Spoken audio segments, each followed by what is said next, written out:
যে তাহলে ভারত সেনা কোন কোন অবস্থায় বাংলাদেশের দখল নিতে পারে, আমরা যে বিষয়টা নিয়ে আলোচনা করছি, তাহলে কি উত্তর এটাই দাঁড়ায় যে যদি কোনো জঙ্গি গোষ্ঠী বাংলাদেশের সার্বভৌমত্বে আঘাত হানে তা এবং ভারতের ক্ষতি করতে পারে, ভারত যদি সেটার প্রমাণ পায়, তাহলে ভারত আক্রমণ শানাতে পারে? তাহলে কি বর্তমান इंडिया बांग्लादेश में मिलिट्री आर्मी भेजने वाला है क्योंकि बांग्लादेश के हालात ठीक नहीं है, खुफिया ट्रीटी भी हुआ था। आप ऐसा कदम कभी नहीं उठा सकते। भारत बांग्लादेश में अगर फौज भेजी तो याद रखना, भारतीय फौजियों का कब्रिस्तान बन जाएगा बांग्लादेश में। और बांग्लादेश एक बड़ी कौम है, याद रखिएगा। बांग्लादेशियों के पास लिबरेशन वार का बहुत बड़ा एक्सपीरियंस है। बांग्लादेश धूल चटा के रख देगा भारतीय सूरमाओं को। याद रखना, अगर ये गलती हिंदुस्तान ने की तो फिर बांग्लादेश अकेला नहीं रहेगा। बांग्लादेश के साथ उसका भाई, बिछड़ा हुआ भाई जो अब मिला है पाकिस्तान, वो भी उसके साथ खड़ा होगा। चाइना बांग्लादेश के साथ है, तुर्की बांग्लादेश के साथ है। आपको तो 14 तबक रोशन हो जाएंगे अगर आपने ये काम किया बांग्लादेश के खिलाफ। अस्सलाम वालेकुम दोस्तों, আমি এহসান খান আর আপনারা দেখছেন এহসান খান ইউটিউব চ্যানেল। আশা করি আপনারা সবাই ভালো আছেন। তো वेस्ट बंगाल इंडियन मीडिया दोस्तों कह रहा है कि एक खुफिया सीक्रेट ट्रीटी की बात हो रही है कि शेख मुजीबुर रहमान और इंदिरा गांधी के दरमियान ये हुआ था कि जब बांग्लादेश के हालात खराब हो जाएं, जैसे बांग्लादेश में कोई दहशतगर्दी जन्म ले जाए, बांग्लादेश से जब हिंदुस्तान को कोई खतरा महसूस होना शुरू हो, तो ये खुफिया जो सीक्रेट ट्रीटी हुआ था उसके मुताबिक जो हिंदुस्तान है वो बांग्लादेश में आर्मी भेज सकता है, ऑपरेशन कर सकता है। तो भाई अब इसकी तैयारी शुरू हो गई। अब हिंदुस्तान वाले कह रहे हैं इसकी प्रिपरेशन पहले ही जो इंडियन आर्मी थी वो कर रही थी, और अब बांग्लादेश में जनाब ये जो हिंदुस्तान है ना वो आर्मी भेजेगा। तो इसीलिए जो आर्मी चीफ है जनरल वाकरुजुमा बांग्लादेश के, उन्होंने ये, अब वेस्ट बंगाल मीडिया कह रहा है कि उन्होंने कहा है कि हमारी फौज तैयार है। इसीलिए वो उन्होंने बड़ा बयान भी दिया है कि हमें खतरा है, बैरूनी खतरा है, दुश्मन साजिश कर रहा है, और फिर पाकिस्तान के साथ इसीलिए ताल्लुकात बेहतर कर रहा है बांग्लादेश, और फिर वो वेपन्स दुनिया से इंपोर्ट कर रहा है। और जो डिफेंस के रिलेटेड इक्विपमेंट्स हैं, पहले तो 1-2 साल में डिलीवरी होती थी, लेकिन अब फौरी डिलीवरी मंगवा रहा है।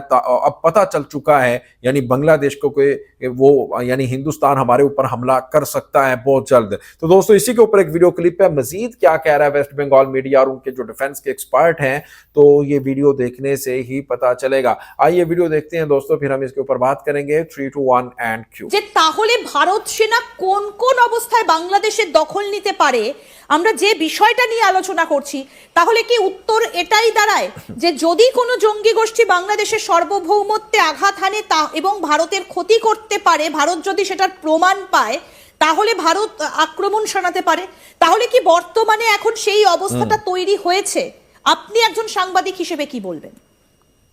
বাংলাদেশের অভ্যন্তরে যে জঙ্গি তৎপরতা চলছে এবং আইএসআই যারা আন্তর্জাতিক ভাবে শুধু জঙ্গিপনার জন্য পরিচিত, তাদের ঘাঁটির কথা যখন ভারত সেনাপ্রধান বলেছেন, সেক্ষেত্রে আমি কোনোভাবেই এটিকে এড়াতে পারি না বা এটিকে কি বলে যে অস্বীকার করতে পারি না। আমার কাছে মনে হয়েছে যে যে পরিস্থিতি চলছে, যেমন আমি একটি জিনিস বলি এবং যে আপনি একজন সাধারণ মানুষ হিসেবে কি ফিল করছেন? বাংলাদেশে এখন জঙ্গি তৎপরতা চলছে এবং যে কোনো মুহূর্তে আপনাদের সার্বভৌমত্ব বিকিয়ে যেতে পারে। এখন বিষয় হচ্ছে যে বাংলাদেশের সার্বভৌমত্ব রক্ষার জন্য ভারতীয় সেনাবাহিনীর পক্ষ থেকে বাংলাদেশের সেনাপ্রধানকে বলা হয়েছে যে তোমাদের কি কি কারণে তোমাদের সমস্যা হচ্ছে এবং হতে পারে। সেখান থেকে কিন্তু সেনাবাহিনী ইউটার্ন নিয়েছে এবং তারা সিনিয়র কর্মকর্তারা মিলে এই ব্যাপারে সিদ্ধান্ত হয়েছে যে বাংলাদেশের স্বাধীনতা, সার্বভৌমত্ব বা বাংলাদেশের যে পরিস্থিতি চলছে এই পরিস্থিতি চলতে দেওয়া যাবে না। এটি কিন্তু স্পষ্ট করে বাংলাদেশের সেনাপ্রধান বলেছেন। তার মানে নিশ্চয়ই বাংলাদেশের পরিস্থিতি আর মানে অনুকূলে প্রতিকূলে, হ্যাঁ, তো প্রতিকূল পরিস্থিতিকে ফেরানোর জন্য বাংলাদেশের সেনাপ্রধানকে বলা হয়েছে উনি না পারলে হয়তো ভারত বাংলাদেশের যে যৌথ চুক্তি রয়েছে দুদেশের সেনাবাহিনী অংশ নিতে পারে।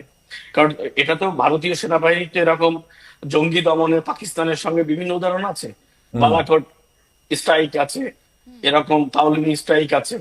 তো এরকম তো অনেক ঘটনা ভারতীয় সেনাবাহিনীর দ্বারা হয়েছে এবং বাংলাদেশের অভ্যন্তরে কিন্তু যে জঙ্গিবাদের আশ্রয় 2001 সালের পরে হয়েছিল এবং মিলিটেন্সি গ্রুপ বিশেষ করে নর্থ ইস্টে যারা বাংলাদেশের আশ্রয় নিয়ে বিভিন্ন জায়গায় ক্যাম্প हाँ ক্যাম্প नॉर्थ করে ईस्ट। ভারতকে অশান্ত করার চেষ্টা করেছিল, তাদের বিরুদ্ধে কিন্তু ভারত বাংলাদেশ যৌথভাবে অপারেশন করে তাদেরকে নিগৃহীত করেছিল। যদিও সেই বিষয়টি প্রকাশ হয়নি কখনো, কিন্তু আমি এটা দায়িত্ব নিয়ে বলছি যে ভারত বাংলাদেশের জঙ্গি দমনে যৌথ অপারেশনের রেকর্ড আছে এবং আমার কাছে মনে হয় এই অবস্থা চলতে থাকলে সেদিকেই যেতে হবে। ঠিক কথা, কিন্তু যেভাবে এক এক করে জঙ্গি নেতাদেরকে মুক্তি দিয়ে দেওয়া হয়েছে বাংলাদেশের জেলগুলো থেকে, কারাগারগুলো থেকে, তাতে তো এই তৎপরতা যে বৃদ্ধি পাবে সেটা তো অনেক আগেই বোঝা গেছিল। তার উপর আইএসআই এর যে স্টাফ, তারা যারা বাংলাদেশে এসেছিলেন গত কয়েকদিন ধরে, যেভাবে আমরা শুনতে পাচ্ছি যে পাকিস্তান আইএসআই তারা বাংলাদেশের সেনাবাহিনীকে ট্রেনিং দেবে, বিভিন্ন জায়গায় ট্রেনিং ক্যাম্পও খোলা হয়েছে, সেই ফুটেজও আমরা দেখিয়েছি এবং আপনিও সেই তথ্য আমাদেরকে দেখিয়েছেন, আমাদেরকে দিয়েছেন সেই তথ্য। তাহলে বাংলাদেশ সেনা প্রধানের এই যে একটা সুর নরম করা কথা আমরা দেখেছি, তিনি বলেছেন আই হ্যাড এনাফ, তাহলে কি এখন সেনার কাছে সেই রকম কোনো খবর আসছে যে কারণে সুর নরম করতে বাধ্য হয়েছেন তিনি?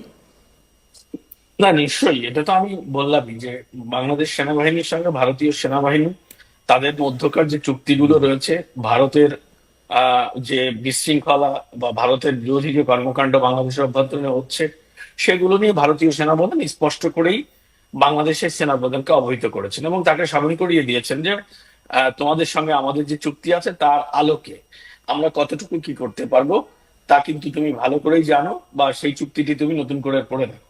दोस्तों आपने ये वीडियो देखी है किस तरह से अब बांग्लादेश के ऊपर हमला करने की बातें हो रही हैं कि हम अपनी मिलिट्री उतार देंगे बांग्लादेश में। और फिर बांग्लादेश में जिस तरह से वो कह रहे हैं कि अब इस तरह के वाक़यात हो रहे हैं दहशतगर्दी के, और फिर हमें भी ख़तरा है। भारत को एक खुफिया ट्रीटी, जो सीक्रेट एक ट्रीटी हुआ था इंदिरा गांधी और शेख मुजीब के दरमियान, कि भाई जब बांग्लादेश के हालात ठीक ना हो, तो जब हिंदुस्तान को ख़तरा हो, दहशतगर्दी का ख़तरा हो, तो फिर जो हिंदुस्तान है अपनी आर्मी बांग्लादेश में उतार सकता है, ऑपरेशन कर सकता है। लेकिन इस ट्रीटी का वो कह रहे हैं ना ही शेख हसीना को पता था, ना ही प्रोफेसर मोहम्मद यूनुस को पता है। और यार किस तरह की बातें करते हो, किस तरह झूठ बोलते हो, कौन सा ट्रीटी, कैसा ट्रीटी, मुझे समझ नहीं आती यार। खुद ही इस तरह की बातें कर लेते हो और फिर आप हमले की धमकाने की बात करते हो और झूठ बोलते हो। क्या आप को अंदाजा है आप बांग्लादेश के ऊपर क्या हमला कर सकते हैं? बांग्लादेश क्या खीर है जिसे खा लेंगे इतनी आसान से? वो आप गलती ना करना कभी भी, बांग्लादेश आपकी जई तई फेर के रख देगा हिंदुस्तान की।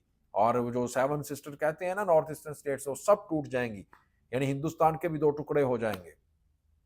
दोस्तों आप क्या कहते हैं? क्या हिंदुस्तान इतनी आसानी से हमला कर लेगा बांग्लादेश के ऊपर? बताइएगा इसके बारे में कमेंट सेक्शन में। मिलेंगे आपसे नेक्स्ट वीडियो में, तब तक के लिए अल्लाह हाफिज।